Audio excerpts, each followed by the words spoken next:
Hello, good evening, and welcome to the Talkin Kop. I am Gav. This is Kev. It's Monday night. It's the 2nd of September. It's the day after Liverpool have beaten Manchester United 3-0 at Old Trafford. And me and Kev are going to just a hybrid of a show, Kev, I'm going to call it, right? Because that's the in word nowadays, hybrid for some reason. But it's a hybrid of a show. We're going to have a little chat around the football over the weekend.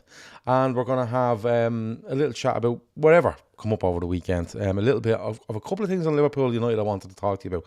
Because in the euphoria of yesterday, I don't know if I got missed on your show, but I definitely got missed on air. So I'm going to talk to you about one or two things there. Also, this is a call-in show for members. So if members want to come on, they can. If you're watching, we're going to put a link into the chat. You take that link, you go on to your Chrome desktop, type it in, put it into Chrome, press OK, come in and wait there, and we let you in as soon as we can. Kev, but the first thing I want to talk to you about, I'm going to start with Liverpool United. And yesterday, after the game, great win. I caught a little bit of what you guys were doing after the game yesterday. And everyone was happy and everyone was delighted and stuff. But a couple of things that came out of it, and you did show me the videos of Gary Neville and stuff, and we went over that last night. But first things first, how impressed were you by Arne Slot after the game? Because he impressed me after Ipswich, he impressed me after Brentford, and he impressed me even more and more after this one. He just seems so calm, so calculated, so straight to the point. He's quite open without being blasé. He's quite open about what he speaks about. And he just comes across as a guy that's willing to give his team loads of credit, willing to say his team weren't perfect, and just looking at the next one and seems to have a real plan about what he wants to do here. Yeah, I mean, look, I suppose one of the good things about doing post-match shows is we don't watch the interviews after the games when they happen. We're usually getting ready to come on air. So it wasn't until everything had calmed down that I just went back on YouTube and watched all the post-match stuff on Sky. And I think it was he was doing an interview with Roy Keane and Daniel Sturridge. Yeah. And he was asked basically what was the difference in Manchester United last season as opposed to this season. And he just reeled it off at the top of his head. It was like, last season they pressed this way, and this is how they're focused. This season they're pressing with a 2 and 2. And you sat there like, yeah, okay, that's fair enough.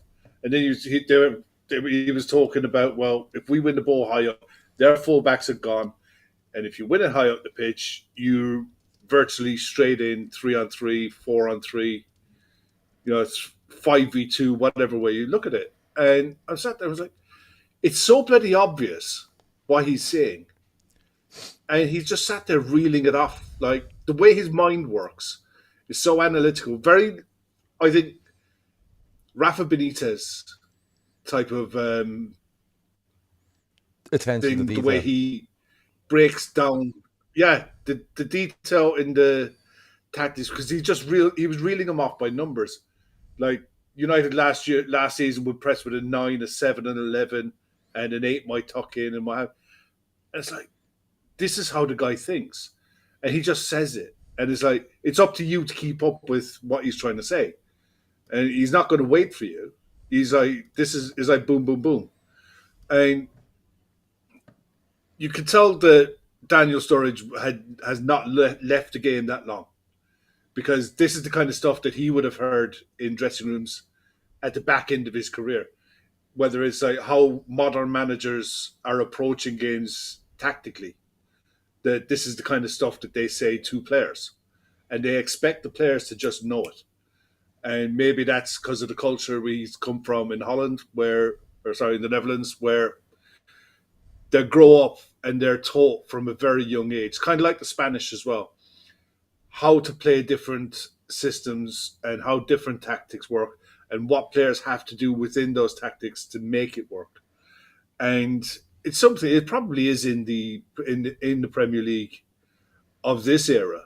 It wouldn't have been the case in the Roy Keane era, where the Premier League had its reputation of being helter skelter. It was all passion and, full blood and thunder kind of league and what have you, all action. Whereas it's developing more and more now as more the influence is coming in from the Artetas, the Pep Guardiolas, that mindset of coaches, and players are in tune with that. Players kind of understand that, and we have to catch up with that as well. Yeah. As people, fans who watch it, because we could see it during the game, the way we press and the way they press, and what was happening with the fullbacks. You could see it in the game because even though both sides lined up at 4-2-3-1, it was night and day the difference in how the system was applied, how we applied the way that we wanted to play, and the tactics and how we were playing, as opposed to how United tried to do the same thing after the helter-skelter of the first 15 minutes had gone. They just got picked apart and pulled apart. Even though, man for man, they were trying to occupy the same position, the two sixes in front of a back four, so say, but it was just night and day the difference between the two. And the way Slot talks about it, he's mind-blowing. He does mention this press where I think he was saying something like a 9 and an 11, and then there was maybe a 10 and a 9, and he was mentioning all these numbers and stuff like that. But he does mention about United last season going man for man, and this season they're playing in a slightly different way. And I think when he said that, it actually it really kind of a light bulb went off in my head, because he was like, right, okay, if they're gonna play, they didn't play man for man, and they probably should have, because by not playing man for man, they'd have to be so, tactically switched on to everything that was going on, and Liverpool's movement killed them. And I'm not even talking about pass, move. That short videos going around from the early in the second half where Liverpool are just playing with them in the corner, and ends up with Salah. They were like doing a rondo, and Salah just puts it wide. But I'm talking about things like, Liverpool win a ball, and next thing Liverpool are just gone. And United players, like, if they're man marking a Gravenberch or they're man marking a Slobber's, like, they be on them, but they're not. They're all at sea. They're everywhere, and United make mistakes yesterday, and Liverpool capitalise on them. But Gary Neville tried to make out that Liverpool won a game because United made horrendous mistakes. But I always say, if this was the other way around, Gary Neville would be telling you, look how he reads that pass, and look how he gets in there, and look how he releases that. Like, Gary Neville stops actually looking into the fourth goal. As soon as Casemiro loses it, he doesn't have anything else to say apart from, it's a really good ball from Salah, the sort of way. And just the way Slot came across, like Chris says there, Slot is very respectful about Klopp, is embracing what Klopp left him. That's absolutely true. And judging by the transfer window, if you're gonna give Slot the credit or the discredit, I suppose, of the transfer window, whatever way you want to look at it, he has embraced the squad he has. He doesn't seem intimidated, Chris says, by following Klopp and being his own man. And that comes across. He mentions Klopp after the game. He that's what Jurgen done, and we're trying to enhance that. And then he comes across with things like, it's been 2 years since Liverpool were in the Champions League, and we've seen what happened there when they were in the Champions League, and how they managed with these amount of games and stuff like that. And you're kind of going, really, he's basically telling you, look, the squad they had, Champions League final, you know what I mean? And then it's like, our Champions League final the year before, and then it's like, we can deal with it. He's trying to tell people he has a plan to deal with it, because he talks then about when he comes back from the international break. And when he comes back from the international break, he's basically saying we have 7 games in 21 days. And you can see the subs. He's nearly preparing these games, I think, already, because look, he brings off Trent again, he brings off Robertson again, he brings off Diaz again. He's bringing off he brings off Jota again, and he's making plenty of subs. And I think you're going to see that an awful lot. I think he's going to maximise those 5 subs a lot, but I think you're going to see rotation around the team from the start. I wouldn't be surprised if Conor Bradley starts a game, or Núñez starts a game, or Gakpo. And what he's trying to do is, I think he's trying to work these players into the system and get them right into it. So when he turns around and says to Núñez and Gakpo, both of you are starting up front today, or Chiesa, you're starting up front today, they know what the job is. They know it's not like they're coming in cold on it, you know what I mean? Gakpo didn't spend an awful lot of time with us in pre-season. Either did Núñez. Do you know what I mean? And I think that's up front. I think he's gone with what's seeing some stuff in pre-season, bar Diaz, but I think he loves Diaz out there. And I'm so impressed by him that he's not blasé about it. He's not trying too hard to be I'm Arne Slot, I'm not Jurgen Klopp. But he's coming across as someone that can absolutely deal with the Liverpool job. He's not afraid to mention what Jurgen Klopp done, or what he left him, or what he had the team doing. And he's basically trying to say to you, it's not too different in the work ethic and the different things. It's just slightly different in the way we want to do it. And I'm just so impressed with him. And look, don't get me wrong, a couple of weeks down the line, we could lose a game, we could lose 2 on the bounce, we could have a month where it's... And Liverpool managers were notorious for having bad Novembers. It was every fucking year you felt like you were out of a title race in November. And it can happen.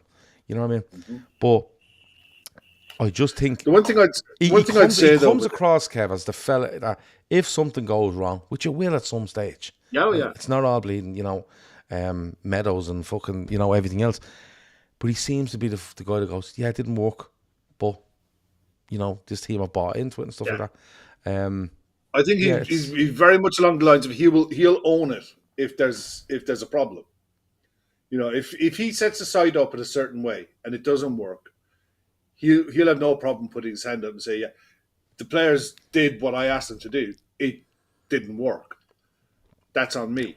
Yeah. But you can even see the subtle differences. It's like we don't press with the front five. What United were trying to do yesterday with their press, with the front two supplemented by another two, that's what we were doing. The difference being is we were really brave. There was a time in the first half, early in the first half, I mentioned it in the show, that Van Dijk stepped out of the back four to intercept the ball and carried it forward. Konate did it a couple of times as well, where if the ball is there to be won and to be intercepted, players will step out and they'll have the confidence to step out. And he also said, he made a point of mentioning the 2 chances that United had. So it was a really good win, but it wasn't all plain sailing. There were things that to be worked on. This is still a work in progress. But he still took over a side. This is so unusual for a club manager that you take over a squad and it's there. It's really good quality. And the manager didn't get sacked for him being shit. He didn't get sacked for losing the dressing room. He didn't get sacked for poor performances. He walked away because he ran out of steam. This rarely happens in the club. It happens in international football quite a bit. With international football, if a country goes on and does really well in the World Cup or really well in the Euros, and the manager's like, I've taken this as far as I can go, I want to go back into club football. So you might get that kind of a handover. But in club football, this doesn't happen. So he didn't have to do much to come in and say, right, we're ripping up the formula that the previous guy had because it didn't work and it got in the boot. We're going to start afresh. He didn't have to do that. He just had to tailor what he does and adapt it to how the players have learned, been coached for the last few years, and the tweaks are there. We're pressing slightly differently, one less. We're more disciplined when we're in shape. The work ethic to get back from everyone is there for everyone to see. And when there's a time to cheat, there is a time to cheat. But it's not 24, it's not for 95 minutes. It's now and again in games. And the players are starting to get the subtleties of it. Yeah. It's Madge Apple says, I like how he gives short shrift to the fluff questions. Even the interview with Melissa Reddy shows his refusal to play the media game. And I think this is starting to rub people up the wrong way, right? And I'm all for it, by the way. It's not me having a go at Slot. I was of the opinion that when Jurgen Klopp had the media in the palm of his hand, whether he liked it or not, because he was open, he was good value, great quotes, good laugh, whatever. But if you stepped across him, he fucking nailed you. And he nailed you very quickly, and that was the end. You know what I mean? And some very prominent journalists have fallen by the wayside with regards to Liverpool because they've tried to annoy Jurgen Klopp. And I was of the opinion when Slot comes in, they thought they'd rub their hands together and go, right, Klopp's gone. We've had 8 years of having this fella just having the better of us all the time, and this fella will have a right go at. And I think I'm not saying they've tried to have a go at him, but I'm starting to see it creep into. I use the word media in loose terms, right? But I'm seeing it starting to creep in where you can nearly see pundits and fans of other clubs that run, fan media and stuff are dying for something to go wrong here. They're dying for a bad result so they can pile in and go, oh, slot, he doesn't know. There's his level, all this fucking shit. But he's not playing that game. And I think he's absolutely excellent. The way he walks, the way he carries himself is really cool, calm, doesn't get flustered, answers the questions. If, like Marge says, if it's a nonsense question, he'll make nonsense of it. Like he had one yesterday post game, and it was regards to Salah, and we'll go on to Salah in a minute. But he was asked this question, and the guy within the question must have said the word "if" about 8 times. If Salah goes, if he doesn't sign this, if he do, and Slot just said, "There's a lot of ifs there, isn't there? There's a lot of ifs." Now I can talk to you about how good he was in the game. If you'd like me to do that, would you like me to do that? And the guy went, "Yeah, of course." And then of course he went on and he answered the question as how good, Salah was. But he just impresses me a lot. And one thing yesterday after the game, they said to him, "What did you say at half time? You're 2-0 up. You're at Old Trafford. You're expecting a response from United." Bum, bum, bum. And he said, "Yeah, I got them in. I showed them 3 clips there where this person didn't intercept this person didn't get tight enough here, this person dropped a bit too deep, or whatever it might have been." And he said, "I just showed them that and said, tidy that up. Everything else will look after itself because we know what's coming from them. So we have our plan. If you tidy them 3 things up, we'll be absolutely fine." And he was dead right, because Liverpool went out, got a goal, probably could have had more, and then just took the game away from United and just said, "You're not getting anything out of this game today. You're not getting a goal. You're not getting nothing. We're just going to take it away." And I just think he was so impressive. And it's very easy to go over the top of him and go, "Oh, isn't he amazing? I think he could win more than Klopp." I'm not saying that for a second. But what I'm saying is the start he's had, 3 wins, 3 clean sheets, some tricky fixtures, I would call them, not major tests, tricky fixtures, and he's kind of got through them absolutely fine. The thing yesterday that came out after the game was Salah doing an interview. Now, Salah does an interview on the Saturday, and he mentions, I'm in the last year of my contract. This could be the last year at the club. And the way it's said, he's kind of saying, "This is my last year of my contract," and stuff like that. But he comes out yesterday and he says, "Look, my last year at Liverpool, I haven't heard anything from the club with regards to a contract." And people, like, straight away, I was like, "For fuck's sake. Like, this is a great win. Do we have to go back over this?" I was really upset by it. But it has to be discussed. What did you make of it? Because I thought,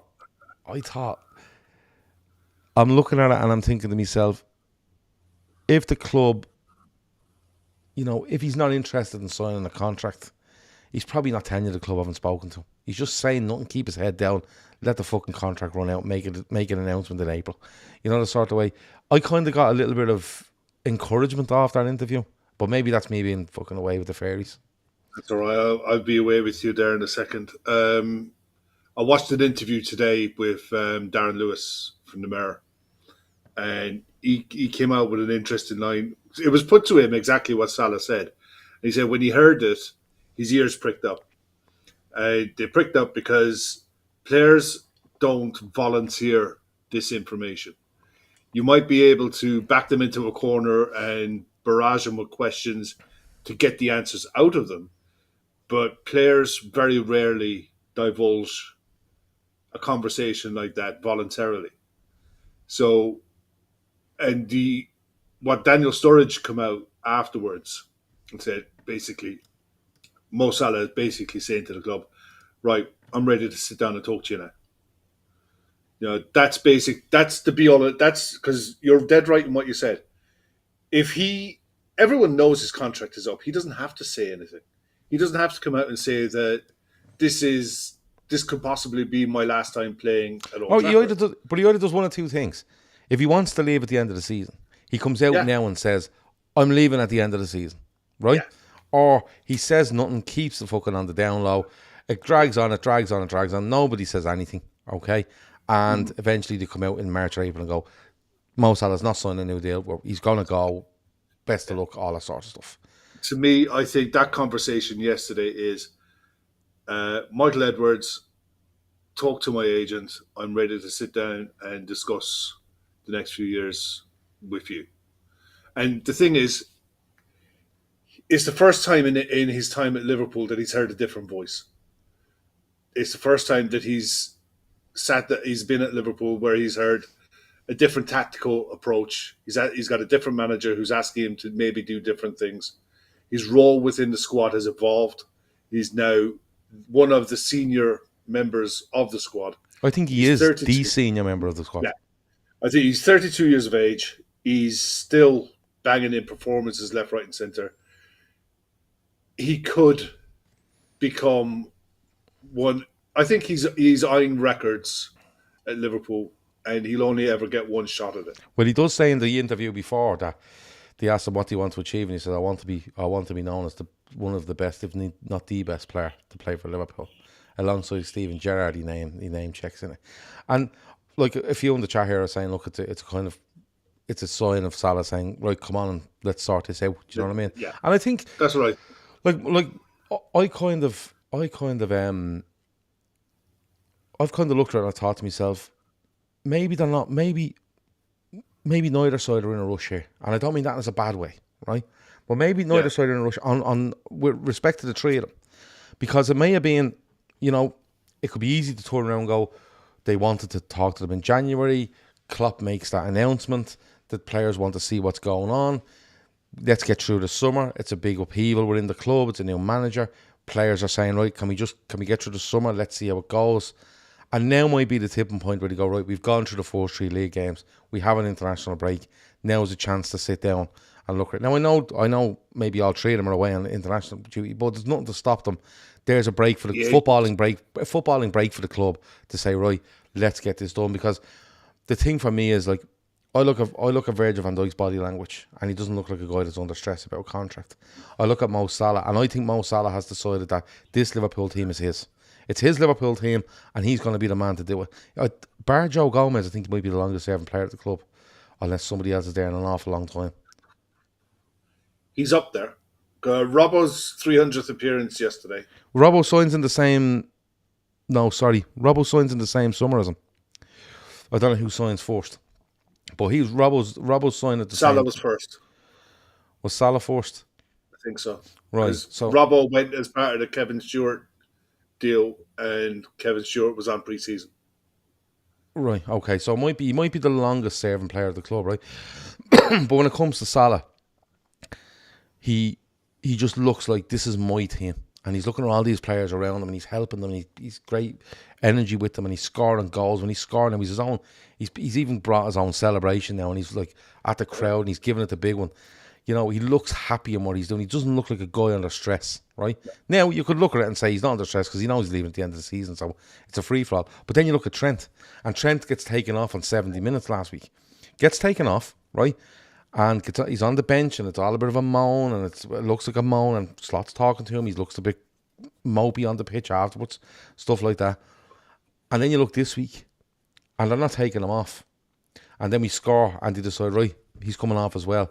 He comes off, he's all smiles, he's out after the game, he goes down to the fans, he's giving it the big one, he's outside the ground, giving the United fans a bit, and he looks really relaxed. Now, I'm not saying it's a sign towards, he's signing a new contract. I've seen videos of him coming off the pitch, and someone said, when will you be back here again? And he said, I'll be back again, I'll be back, you'll see me next time, I'll be back again, stuff like that, and people are like, oh, that's a sign.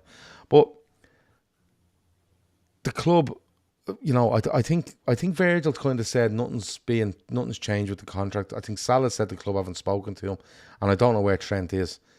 Are you hoping there's a bit of a sea change here now with this little break that they can go in and talk something out? Because no matter how positive a spin we put on this, like if this gets November, December, like you're in major trouble then. I would have been really worried if any of the three of them came out and said a word last week. If they'd have come out and said anything while the transfer window was open, and that could have opened all kinds of doors, because if it's handled badly, you could turn the fans to say, okay, sell them now, sod it, get cash in, get whatever. The other side of it, I mean, the three of them have been respectful in that manner towards the club. The fact that Salah volunteered all of this yesterday, to me, just says, look, I want to stay. Virgil, calm, not flustered, not bothered about anything. And I think it's important for people to remember, it's not about what players have done when it comes to contracts. It really isn't. It doesn't make a blind bit of difference what Virgil van Dijk and Mo Salah have done in their Liverpool careers. It's what can they do over the next 3 years? Can they still do it at the level that we need them to do it at for the next 2 to 3 years? If the answer to that is yes, and the medical department, the guys who do the analytics at the club will be the most informed people to make this decision. If the answers to those questions are yes, you have to offer them a deal. The thing is, because it's going into the last year, your hand is significantly weakened. So you might have to pay more to keep them, or offer some incentives to keep them. Whereas if it was done 18 months ago, the club would have been in a better negotiating position. But same time, I still think Trent is the one that's probably going to be the most difficult, because he's the one player that you look at of all three and say, yeah, you're a massive saleable asset. The other two are, they're doing really, really well. They're fantastic players, great service for the club, but they are heading into the back end of their career. So if we sign them up now, this will be their last contract at Liverpool. Both at 34, 35 could go on and get a bigger contract elsewhere, but this will be their last major contract at a top European league, in a top European league. Trent, it's this one and probably one more. But I think you'll have to get Trent to stay. You'll have to probably either make him one of, if not the top earner at the club. Yeah. Okay, we have a guest, but we all know who he is. Here we go. It's Hey! Now he's on terrible internet. That's not 5G he has, because he's like, I swear to God, it's like watching graphics of a Commodore 64 or an Atari 2600. Can we even hear him? I can't hear the thing he's saying. I can hear you guys great. Okay, I can hear you. Come on, what question have you got? I'm going to shut up, so you guys chat. He's like Jeremy Clarkson here in his tractor. Come on. I am. I'm literally going to get some grain right now. I didn't know I was supposed to come with a question. I was just seeing if this was actually going to work. Of course it works. My phone is so bloody slow. I've used 75 gigs of data in 10 days. 75 gigs of data in 10 days? Yeah. Jesus. Okay. Have you got a question for us? Sure, I got a question for you. It's not Liverpool United related. I know that's what you were at, but I wanted to get the first caller in, so hopefully it starts a flow of things coming here. So you guys can't see behind me. How good are Brighton again this year? That's impressive. Another top manager seems to be coming out of Brighton. Another crop of good young players out of Brighton. I'm very surprised. This Hurstler guy knew absolutely nothing about him, but I gotta say, it's quite impressive. I think so. First of all, I never heard of him. Don't know who he is. Still don't know the guy's name. I know he's 31. Okay, I know that much. Really impressed with them against United. They were okay, I think, after the first 20 minutes against Everton.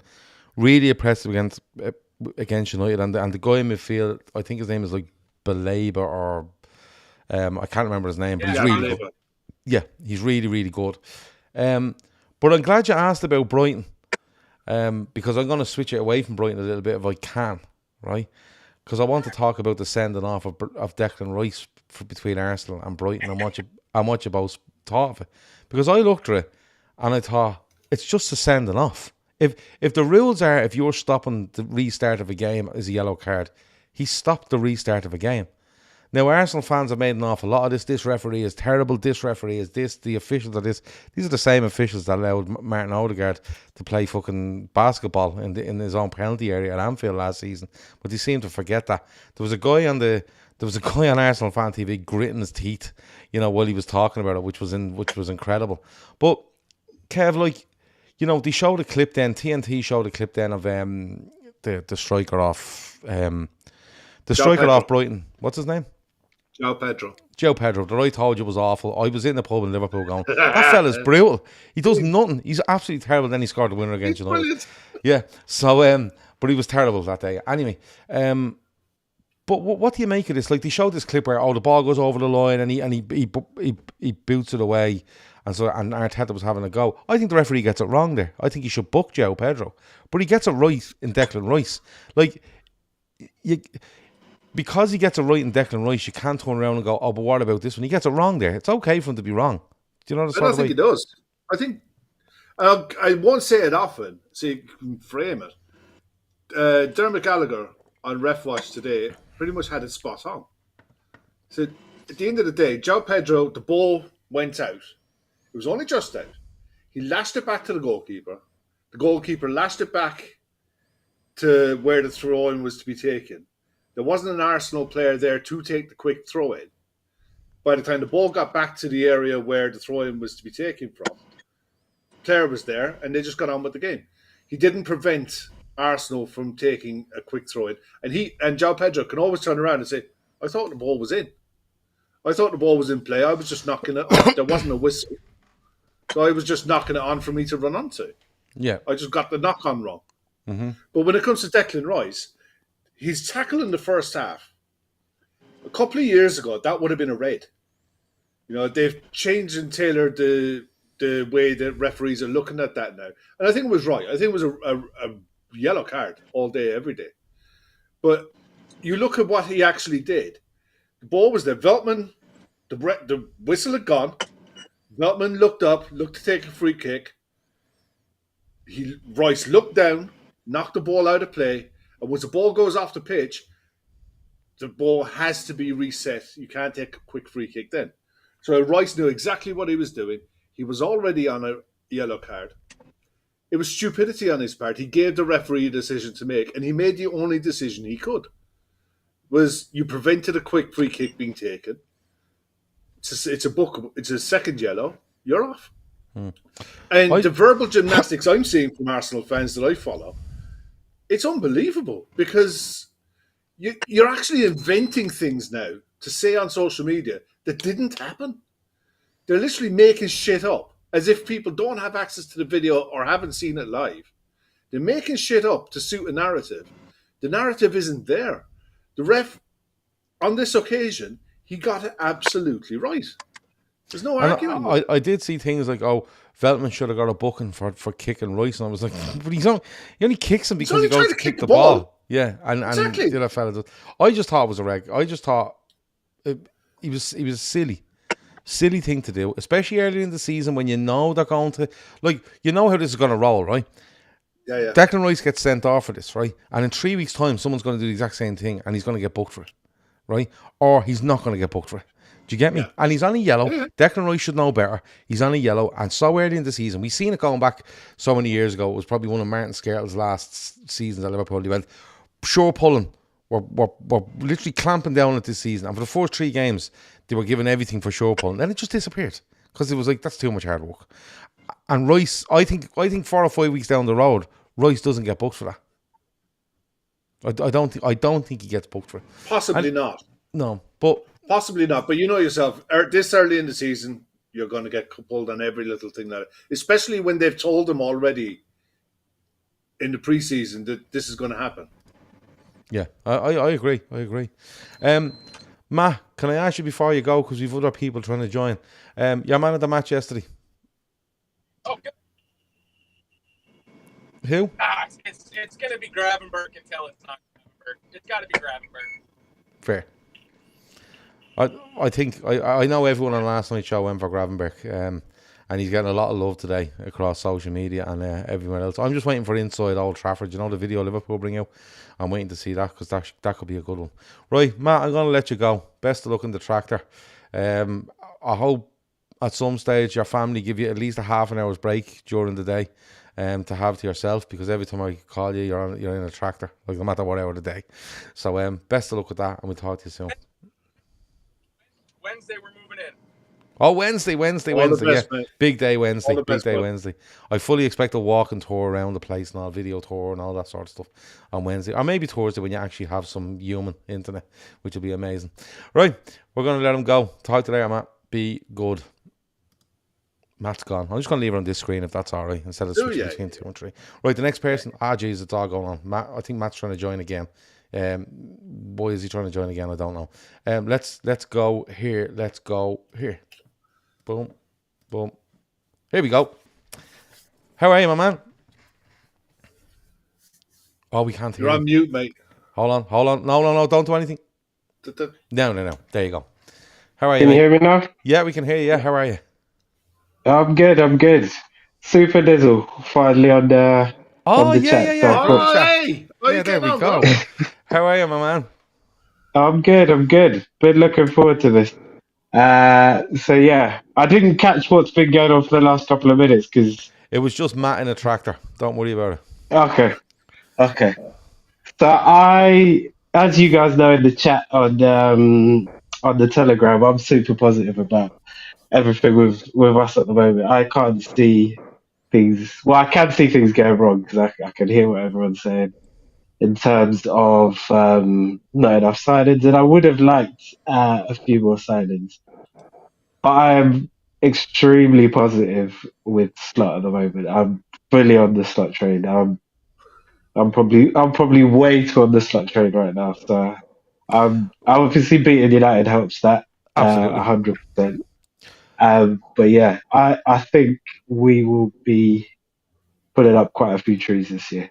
Right, so I I'm think gonna we're ask you a question, gonna Dizzle. I'm presuming Dizzle is your surname. Super being the first name. We were talking about Slot, and we are talking about yeah. how not methodical. I think when you say methodical, people think he's just boring. I don't think he is. I think he's his own man. That, like Chris said, appreciates what he's got, what he's inherited. He's looking forward to things he's doing. He's very straightforward over the games we have, the competitions we have, and he seems quite comfortable in it. But we've seen 3 wins. We have an international break. Do you want? I suppose the question is, do you want to see him change the team a little bit, just to show that when he makes these changes from the start, he can still do it? Because I think the next thing coming at him, Dizzle, is look, he just plays the same 11, and the same 11, luckily enough, keep winning, and he's afraid to use these other players. Would you like to see him throw 1 or 2 in the next game? Maybe like a Nunez or a Gakpo, and I don't know, maybe a Harvey Elliott, something along them lines. And then, because I know the next thing coming is, it's always the same 11. Can he do it? Can he use a squad? Would you like to see that? Because I feel like he needs to answer questions that are just on the tip of people's tongue. You know the sort of way? Yeah. So I think with him, he's doing, so there's this classic thing of Fabinho where we said Fabinho took ages to get into the team. So I think Slot knew the players who would probably work in his system from the jump. And obviously the perfect example we have of players who we knew wouldn't work in his system, and everyone on this chat and everyone said, is Endo. And he knew Endo wasn't going to work in his system from the jump.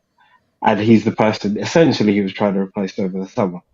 But I think with some coaching, similar to how Fabinho, I know they're not the same level of player, but similar to Fabinho, I think Endo with some coaching, he's going to be taken out of the team for a while. And I think Endo's a humble enough player to say, okay, I can't do exactly what he wants me to do right now, but if you give me a couple of months, I might be able to not do it to the level of someone like a Gravenberch, but I might be able to do it to a Gravenberch light. And my thing with the squad is you don't need a squad of stars to win the league. Ferguson showed us that numerous times using players like what's his name, Darren Ferguson, O'Shea, Park Ji-sung, all those players who some of them just he knew which games to use them. And the thing I think Slot's going to struggle with this year is knowing which games to use those players in. But I think he will eventually integrate the likes of Morton, Endo, and Harvey And obviously we've got Curtis Jones as well. The only thing with Curtis Jones is his injury Yeah, record. And he's going to need to, because Yeah. like he mentions it after the game yesterday. Seven games in 21 days when they get back. In 3 different competitions, I think it is, isn't it? It'll be the League Cup, and the Champions League starts around the 17th of September. I think it might be the first game. And he's going to have to, because we don't have a small squad. I think we have a squad that's 25 names. I think we can get into it. I think we're quite handily putting 19 players in the matchday squad. I think that's fine. That'll be tested a little bit later on in the season when you do have injury suspensions and just players out of form where they're just not playing well. But he's going to have to use these players, and I think it's been quite telling in the subs he's made. He is giving rest to Andy Robertson. There's no doubt about that. I think he's protecting Trent a little bit. But when it comes to Jota, in particular, and Diaz to a certain extent, I think he's trying to get Gakpo and Nunez into this. He's trying to get them into it. Yeah. Because it's the easiest part in the pitch to change. The forward lads might do something, so let's change it. And he's definitely going to have to. There's no doubt about it. And you know what? I think I'd love him to answer that question before people throw it out there. Because I think if he plays the same 11 in the next 3 games and wins them, people will be like, fucking hell, he's flying. But you're definitely going to get the people going, yeah, but what's he like beyond this 11? It's a little bit like Arteta. It was Sean Arteta 2 seasons ago when he just never changed the side, the sort of way. But it's an interesting. I'm delighted to see you're on the slot train. I think everyone should be, regardless of how he's doing. If he has a really bad week, bad month, you need to back him. It's not going to be all. No, I'd love it to be. 38 league wins, I'll take it.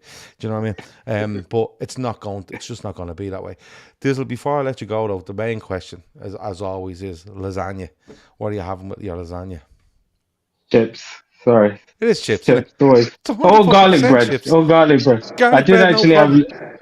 Yeah, I actually ate my wife made me lasagna yesterday. Was Not it yesterday, day before. And it was lasagna. It was garlic bread. So yeah, garlic bread. bread. I'm all right with that. She's a keeper. Yeah. Coleslaw, it's up in the air. But chips, Coleslaw is controversial. I don't get that. So controversial. But honestly, chips are everything is the winner. Right, Dizzle, I have to let you go because someone else is looking to get in. They're all Pleasure here now. And call back Take again. care, Rob. Nice to talk to you. I will do. Likewise. Be good. Right, Brian. Great to put faces to names, isn't it? Yeah. You see the names in the Telegram. It's fantastic to be able to put faces to them. Now Brian is waiting to get in here, so let's see if we can get Brian in. And they're all having a nice time now, aren't they, Kev? Oh yeah. Just as we want to go home, we all start ringing. Anyway, let's see. Brian, no face on Brian's name. Let me see. Now Brian has muted himself. Brian is having an absolute mare. Brian's disappeared. Oh, good Jesus. Right, that one didn't go well. That didn't go well. Let's see. Mitch, if you're watching, hang on there a second, brother, and I get you in. Let me see. Boom, boom, boom. Mitch. Guess 2. Mitch, publish. Mitch, how are you? Mitch has gone off to mute his YouTube. Can he hear us? Yes, I got you guys. Can you hear me all right? Cool. Mitch, how are you? Excellent. Oh, lovely. Yeah, sorry, gents. Had to go on my phone, so jumping between phone and laptop. But great to be on the show. Long time listener. Been in the feed for 7-8 years or so now. So whereabouts are you, Mitch? Because that's Australia. An accent there. Are you in Australia? Yeah. What part of I Australia? don't hate Australians. Let's just get this out there. Kev, you do hate Australia. You fucking hate Australians. Yeah, I a lot about how much you hate us, mate. So yeah, he does. He does. No, Mitch, don't talk to him. Just talk to me, Mitch. Keep your eyes fixed on me. It's absolutely one Australian who happens to be manager of Spurs boils my piss. Other than that, love Australians. Wouldn't believe a Except word of Steve it. Waugh. Steve Waugh is just me. But that's just Mitch, we're being asked here. What's your screen name on YouTube? Mitch LFC or something like that. Yeah, I think it is straightforward. Yeah. I keep it simple, right? You know? So just your name and LFC. It's absolutely fine. It's not like me mate Carl, whose name is Christmas Eve, because it's his daughter's YouTube account and he don't know how to change the name. But anyway, Mitch, what would you like to speak to us about? Mitch Super Duper or Mitch yada yada yada whatever. Yeah, no, Super Dizzle's name is actually Super Dizzle. He was christened that. So, That's just how it works. What have we got tonight, Mitch? Lovely, gents. Look, just sort of come on and, hate to bring it back to the transfer window. And, I'm glad everyone knows my now, because they'll probably come for me in comments. And I'll get labelled a FSG neutral, FSG and FSG apologist, you name it, whatever. Yeah, it's great, isn't it? And it's mostly just because I'm not super into transfers. Transfers, you don't really see them playing for 90 minutes scoring screamers. That's the players, on the pitch. But my question really was just wondering, post us all seeing this new slot, calm, possession-based way of football, are people still super concerned about the transfer situation and the centre-back situation in particular? Because, if this brand of football is what we think it's going to be, where it's going to be more relaxed, less intense, less injuries, more longevity in players, should we be okay having 4 centre-backs? And I think to throw my 2 cents on the centre-backs, I think it's a very difficult position, no matter what angle you sort of tackle it at. If we were in the market a month ago and we splashed $80 million on a Bastoni, a Braithwaite, you're sort of telling Van Dijk, hey, you're leaving in a year, this is your replacement. And you're also telling this new $80 million player, hey, you're starting next to Van Dijk. So you then have to have a conversation with Kwanzaa, with Konate, with Gomez. Don't expect much match time this season because we've got 2 starters now, 2 very expensive starters. And then on the other hand, if you try and buy a $30 million player, any $30 million player worth his salt is playing week in, week out somewhere in Europe. And how do you convince him to come be a 4th choice, 5th choice centre back? So again, very difficult situation for the manager, for Richard Hughes. Just curious, with all that in mind, is 4 good enough? Is 4 not good enough? Come on, Kev, I'll let you go first. Look, I've said it for a while that going into the transfer window, I felt we needed a centre back and a centre mid. But I look at the numbers: we have 3 keepers, 25 players in total. Last season, when we went into the season, they had Kwanzaa in their back pocket as a 5th choice, and the staff knew how good what the potential of the player was, but he was 5th choice, and the injury to Joel Matip opened the door that they probably didn't expect to open.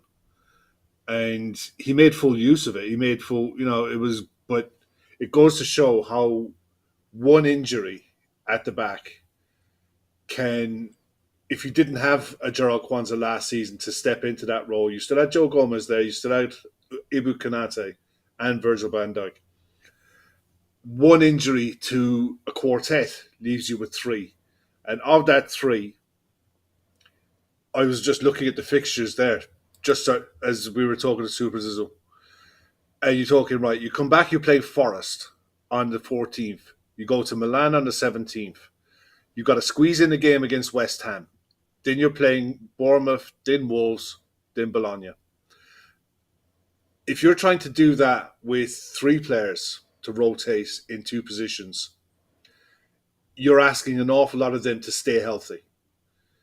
Your 5th choice at the minute now, I think, is Nallo. So I'd have felt safer having a 5th choice centre back as an option. But you make a really good point. Anyone worth their salt is going to demand minutes unless you're going to bring in a mercenary. And if you're bringing in a mercenary, why are you? It's a real gamble. And it's one that they'll have to live by or die by, because ultimately Richard Hughes, Arne Slot, Mike Edwards have built this squad and said that this squad is capable of challenging in the league, is capable of challenging in Europe and doing well in the domestic cups. It's up to them now to make it work. I think you're right about the intensity of the games that we're going to be playing, but at the same time, Slot is going to have to manage the rotation. Gav, what you were saying in the last conversation, he's going to have to start this from the start when they come back.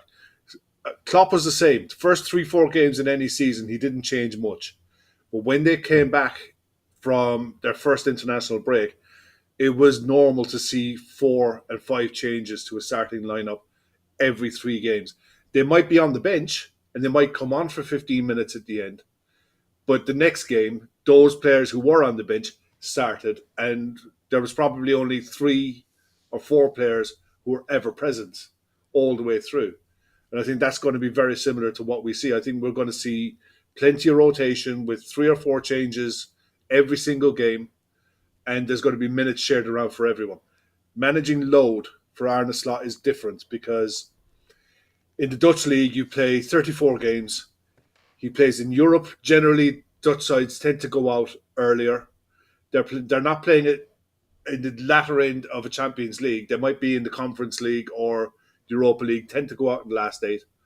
And they only have one domestic cup. And it's not a be-all and end-all. This is totally different. And he's going to have to lean on the medical department to know when players are in the red zone and know how to manage them. It's a completely different experience for him. And he's got to pick the ball up running straight away from the off. And we've seen Canate last 3 games now, so the performance teams clearly are putting in the work. Which he definitely deserves some sort of bonus. Yeah, he's been fit for 3 weeks in a row. My thinking is when I go back to the start of last season, we had we had Van Dijk, we had Canate, we had Matip, and we had Joe Gomez. All right, Kwanzaa only appears fairly early in the season, actually, away in Newcastle. He comes on as a sub and then you see him. But I think up until about, I want to say April, I think he only makes about 8 or 9 appearances, Jarell Kwanzaa, for Liverpool in the league, right? But you're kind of going, geez, he's a real prospect. He's a real prospect. And Joe Gomez kind of ushered out of the way and doesn't get a look in a centre-half. Kwanzaa plays a bit, of course, plays quite a lot because Matip goes down injured. Kwanzaa plays, Kanate's being wrapped in cotton wool every week. And that's a concern. You know, that right there is a concern. What's happened here is, from my look at it, and I'm not saying I agree with it, from what's happened here is, I think Matip's left the club. Well, I don't think he's left the club. Well, when he leaves, I think what they decide is, right, we're not going to replace Matip with an outside player. We're going to replace him with Joe Gomez. Joe Gomez is no longer a utility player at Liverpool. We don't want him playing 3 positions. We want him playing 1, and that's centre-back. We're going to put him in there, and we're going to go Kwanzaa, Gomez, Van Dijk, Canate. It's the exact same numbers as last season when it starts, but the concerns are there because Joe Gomez's fitness is actually quite good. He's brilliant in the last really 3 years. And the only injuries he's ever got have been impact injuries. 2 bad impact injuries he's got. You look at Canate, and the fitness people are going to have to really work hard to keep him fit, I think. But you never know. He could have been too bulked, too whatever. You know how all these things work. And then you have Kwanzaa, who is quite young.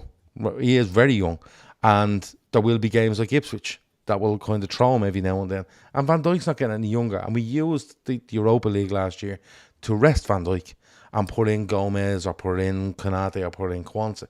From a club point of view, I think they've looked and went, we've the exact same amount of centre-backs as we had at the start of last season, so what's the big deal? The big deal is reliability. Now, if I'm signing, and Anthony Boylan says there, and I actually agree with him, he says, it's not about buying a 5th choice. If you want to be smart, you go out and buy a top quality centre-back. If that puts some noses out of joint, take it on the training pitch to keep their place in the side. I agree with that to an extent, right? But my argument would be, go out and sign a player, and you're not telling me your 5th choice, you're not telling me your 4th choice. I would have signed a young centre-back. I would have signed a young young left-sided centre-back. If you're going to keep Gomez. And the reason being is because if Gomez goes at the end of next season, you still have 4 centre-backs. And because this guy is young, you still have the scope to go, no, we're actually going to go and buy someone actually really, strong and experienced, like a Bastoni or whoever it might be. And you're not throwing anyone out of joint, because you can turn around to Kwanzaa and go, listen, it's a bit early for you. It's actually a bit early for you to be a constant centre-half at Liverpool. You can say to Canate, you weren't fit enough. You would have the evidence there in front of you. Midfield, that was another issue. Midfield is, those centre-halves can all play centre-half. I feel one of our midfielders can't play in midfield for this team. I like him in the squad. If you have backs to the wall, I like Endo. But if we're going to go out and play a control game where we keep the ball an awful lot, we dictate, we're compact, we look to play around teams and not just play wide and be functional in the middle of midfield, I don't think Endo works. And for that reason, I'm not saying to drop Endo out of the squad altogether. I'm not saying sell him. I would have brought in another midfielder. Because I think the three that are in there that start the season have been excellent. I think Harvey Elliott has a lot to show. I thought he was brilliant in pre-season. And to not see him not get... He's got a couple of minutes at home to Brentford. I don't think he gets on against Ipswich. And he doesn't get on the other day. To see him get so few minutes, I think there's a plan there for him. I think he might be the first name that you see into this team. As, when they're doing the rotation. I think he might be the first one in. And then you look at Curtis Jones, who I like as a player. I'll make no secret about it. I like as a footballer. I'm not sure if he can do the Gravenberch role, but I think he can do the Szoboszlai kind of advanced kind of bit. But he's injured. So I'm not talking about how good these lads are. I'm just saying I would have brought another midfielder in. And I would have said, you've three great ones there. You've a Curtis Jones, you've an Elliott, who you can argue over, and you've one that doesn't quite fit, but might work in different situations. But I'd rather brought one more in and saying you've four for that three at the moment. And then you've Elliott, and then you've Jones, and then you've Endo. So, listen, Mitch, to be honest, they've decided this, and Kev said a line earlier, and I'm saying it all summer to Kev, both on this show and in person and online and text and whatever else. They live and die by the decisions they make. And it's either brave or it's stupid. And can be both. No, it can't be, and I don't think it'll come down where they weren't quite brave, but they weren't quite stupid. Football has. Do you think they'll revisit this in January? I asked Mitch that. Do you think they might revisit this decision in January? I don't think so, and I think it's in our nature as fans to be timid and scarred by players that have been previously injured, and I think if there's crazy injuries over the next couple of months, yeah, they probably will visit it. But I sort of am slightly not in agreement with everything in terms of, I don't totally think it's a number. I don't totally think it's a quality issue. I think it's more of a numbers issue. I think the quality is there as is. I think Endo, he's probably getting a bit of a bad rap at the moment. I know he had a poor performance in pre-season, but I think when this team's in full flow and he gets slotted into that six, I think he could do a job, and we will see him do a job potentially in Europe and in the cup games and maybe in the league. And then Curtis Jones, I think definitely has the quality. I think we probably won't see him in the six. If I were to look at the game and what I'm seeing, I would say McAllister probably slots into that six. That we call it a six, but I mean, Gravenberch, he was pushing in the front four yesterday. But I think we'll probably see Curtis in that 8 hybrid, sort of in between Szoboszlai, in between Endo, or that 6. And I think he'll do a really good job doing it. But I think it'd just be a number if you were to bring another centre mid in. I don't think a centre back. And if you could get a Zubimendi-esque, a player of quality for that 40, 50, maybe even 60 mil mark, that's amazing, because we will get injuries in midfield. We probably won't in centre back. We might do, but we definitely will in midfield. But I think based on what the club is saying and doing, unless Van Dijk probably turns down a contract and is pretty open about it, or open to the club at least, we probably won't see a centre back coming in, and we may or may not see a centre mid coming in. I don't know. I'd love to see it as a fan. I can't see that in January either. I think he's set a stall out here unless something radical happens and you lose. Unless you lost, say, McAllister for the season, and he thought he had to do something, and they were on, they were really threatening at the top end of the table, and he felt he needed to do something. And I think behind it all, I think he's hoping to keep 3 of those fit. I'm not saying use them all the time, but I think the 3 that started yesterday, if you tell him you're going to get 35 league games out of each of them, and they might be missing 1, 2, 3 games each, I think he'll take that. I think Curtis Jones, I think he likes Curtis Jones. I think he likes Elliott. I'm not too sure on Endo, but I think he's hoping he keeps 3 of them fit. If he can keep 3 of them fit, Liverpool will go a long way. Mitch, I have to let you go because there's people queuing up here to get in. Look, I'm disappointed we didn't get to talk about lasagna or... Oh, yeah, right. So the big question, lasagna, what are you having with it? I'm a big fan of chips, but look, I reckon lasagna's good to get in there. Like, just have it as it is. It's already perfect. Cheese, Yeah, meat. yeah, yeah. Lasagna on its own, but if you're putting anything with it, the real answer is chips. There's just no doubt about it. It's chips. It's 100%. They're unbelievable. They're just Really appreciate. Thanks for having me. Yeah, no problem. I hope Yeah, more and we'll talk to you again, Mitch. Be good. Cheers, mate. Cheers. So, Right, let's try Brian. We get Brian and Dylan are lining up here, so let's try Brian again, right? Let me see. Just let me see if I can. Isn't it good that people call in, Kev? I'm loving this. I'm loving the fact that people are actually. I think it might have been the threat I sent out, Kev. I sent out a threat going, don't ask for a fucking call in again. Yeah. You know, the sort of way. Publish. Now, Brian has muted himself again. Is Brian acting the maggot or what? Brian.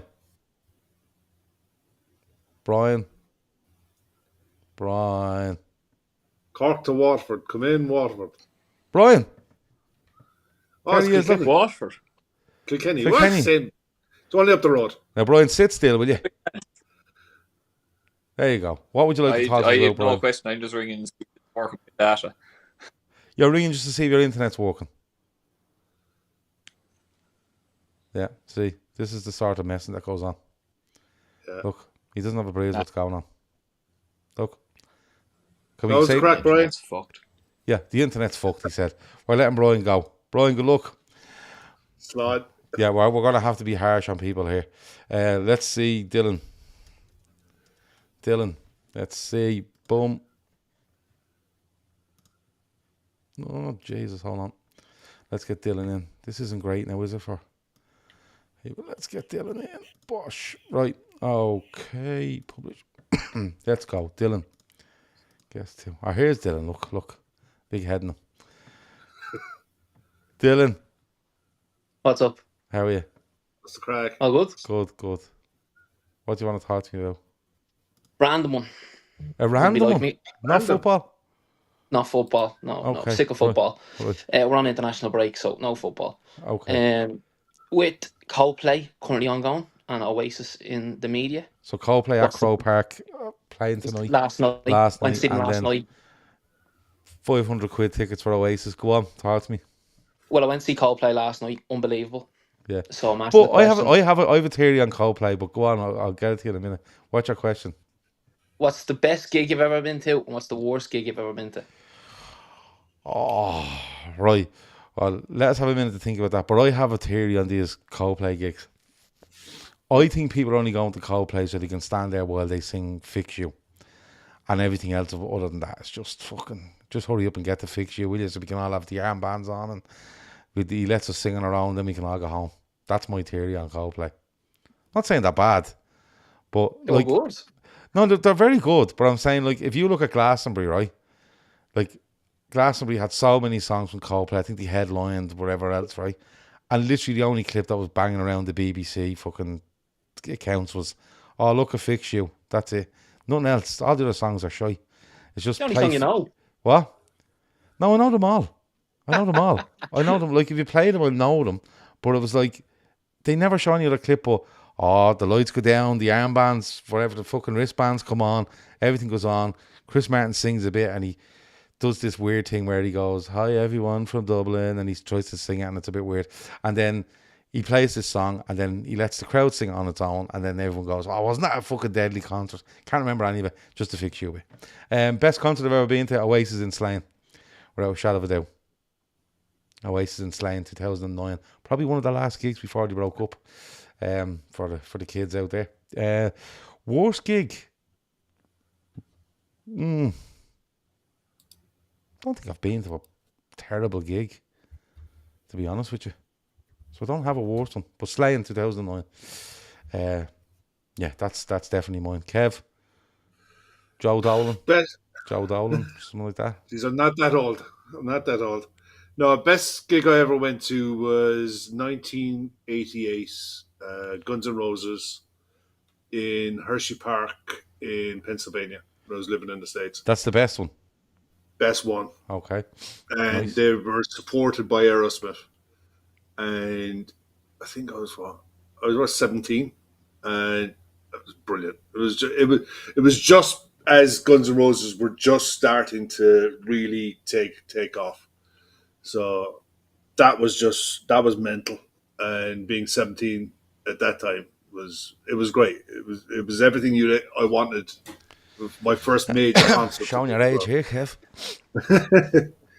But I haven't really been. Everyone's taking 17 from 88 here to see what the story is. Go on. 72, 82, 6. Yeah, I was just 17.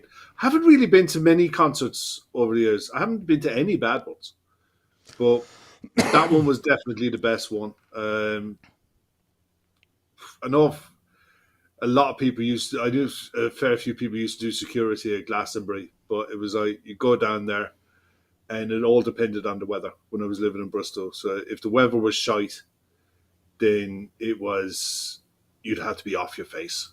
You'd have to be off your face to enjoy the chances are they work. Oh, absolutely, yeah. I mean, some of the sights you see in that place is no knowing. But no, Guns N' Roses, 88, Hershey Park. That was my best one. People are saying there, William says, Oasis at Electric Picnic in 2009 were shite. They were fucking brilliant and slaying. But I tell you, they were brilliant. Kasabian played that day, but the Prodigy, I think, joined them that day, but for the only time on the tour. The Prodigy joined Oasis at Slane that day, and the Prodigy were bananas. Like your man, what's his name? Was it Keith Flint? Is that his name of the Prodigy? Was it? Was that his name? Come on, lads. One of you help me out. Anyway, that was the main fella off the Prodigy, right? He literally walked out on the stage. They wheeled this fucking thing out behind him, right? It was probably 20 foot wide, 15 foot high, and it just had loads of looked like light bulbs on it. And they just must have hit a switch, and it was like fucking 400 strobe lights behind them going fucking berserk for about 50 minutes, and he just went mad for 50 minutes and then just fucked off. And it was like, people were like, that was fucking amazing. So give me yours, Dylan. Best gig, worst gig. Oh, best gig. Don't say last night was your best gig. Coldplay were quality last night. They brought Aslan out. Yeah, I know, but it's not Aslan anymore, really. It's not Aslan anymore, as it is. Yeah. Enrique Iglesias in the Tree Arena was quality. Fuck off, Dylan. Honestly, I swear, he's quality. And worst was... What do you laughing at Enrique Iglesias? Julio Iglesias was the worst one. He's riding everyone. Worst was Ed Sheeran in Phoenix Park. What were you doing there? I don't know. It was a mistake. It was brutal. It was a mistake. I don't want to talk about it. Was he brutal? Oh, shy. Is he any good? Live, no. Is he not? No.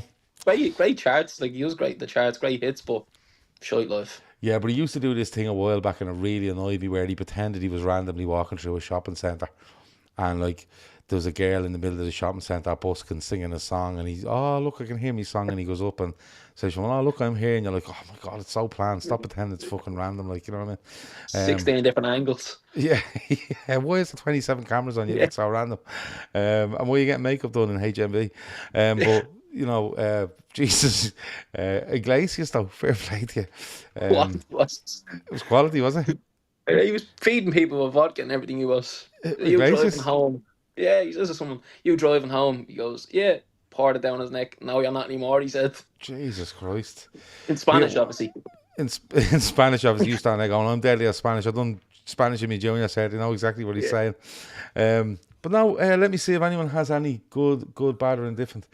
Mad Job says, I'm saying they're shy. Any band where the light show is a selling point is peddling music. I don't know what the fuck that is. And Oasis have ripped off the Beatles and the Smiths. No, honestly, Madge, right? Relax, calm down, right? It wasn't about the light show. It was just the fact that he came out on stage, the Prodigy, lashed all these lights. Like, there was millions of lights, like, you know, banging around the place. And she might be talking about Coldplay here, but I'm taking it as the Prodigy. But, like, you know, there's loads of lights on set. But he just walked out and literally every light was turned off except for him. This wall, it looked like his ma had made him. And he just switched it, just plugged it into an extension. He's like, go, Keith, off you fucking go. Fill your boots. It was fucking brilliant. Let me see. Is there any gigs in here? Because you've asked that question. Best playing concert for entertainment was Robbie Williams, says Robert McGuire. There you go. Robbie Williams. Chris Golding, Prince 88 in a tiny club in Rotterdam. Fucking Edgy Guerrero here. Look, Prince 88 in tiny club in Rotterdam. Worst gig, Biohazard in the Tivoli. Great 4 songs and then a riot. Says Chris Golding. Let me see. She was talking about Coldplay. I was gonna say, don't say that about the Prodigy. I didn't even know the Prodigy were on that day. He just arrived. It was great crack. The Verve at Electric Picnic. The Beck at Witness. Says William McKenna. I think that's best and worst. Paul says, I live in the Prodigy's hometown and they did a free gig a few years back and it was incredible. Like, honestly, like the madness. 2 standout gigs, says Steve Murphy. Ozzy Osbourne and Def Leppard in a tiny club, both secret gigs. Look, fucking Edgy Irvine, right? Relax. While you were all fucking standing at Electric Picnic, I was actually in the Dawson Lounge with 8 people watching Ozzy Osbourne and Def Leppard. Give it over. I have one of them myself, a little edgy one. Yeah. I seen, you're going to laugh at this one, I seen Aslan live in Tesco Clare Hall. Tesco. I swear. Beside the trolleys. I remember Aslan when... the trolleys. I remember going to see Aslan back in the day down in Loch. They used to do every single... The only thing I'd say for Aslan is... all over the country. I've seen them when... They done all sorts because they went from doing pubs right up to, they should have done the Tree Arena. I don't know if they've ever done the Point, but they went right up to like the Vicar Street and stuff. And the funny thing is, they could have been monstrous. Only for the other fella was fucking away with the fairies, and they had to fuck him out and then they took him back. But they could have been huge. And even Bono says it. Says it like, Bono's a bit of an idiot, but he knows music and he knows, look at him, he's a billionaire, whatever. And he said, if they'd have been on the right track, Aslan could have been anything they wanted to be, but they're just not what they used to be, and I don't think they ever will be. They never will be. No. Cantor says, best gig, Shaley Wild, Mercantile Hotel, Sydney 2000. If you were there, you know. I don't know if many people were there, Cantors, but sounds whopper. At least you didn't say, well, at least you didn't say, well, it was a private gig I went to in the lounge of this fucking thing, like Steve Murphy and Chris. But yeah, that's about it. We finished on a randomer. Where are we at? We're over an hour. I said to Kev 45 minutes. We're an hour. Yeah, we never do 45. It's pain in the hole of this, Kev. No. But we could have left only for Dylan come on and start acting the maggot. But he did go and watch Enrique Iglesias pour vodka down people's throat and said it was the best gig he's ever been at. So that'll do for me on a Monday. I'm going to keep Dylan there while we finish out the show. That's being Kev. That's being Gav. That's being Dylan. Super Dizzle's been on. Mitch was on. Who else was on? Matt got on. We tried to get Brian on, but Brian just come on and went, yeah, my internet's fucked, and then disappeared, which was great crack. But we'll try this call in again. We might just do random questions the next time. Fuck football, because we are in the international break. That's been it. Talk to you in a bit. Over and out.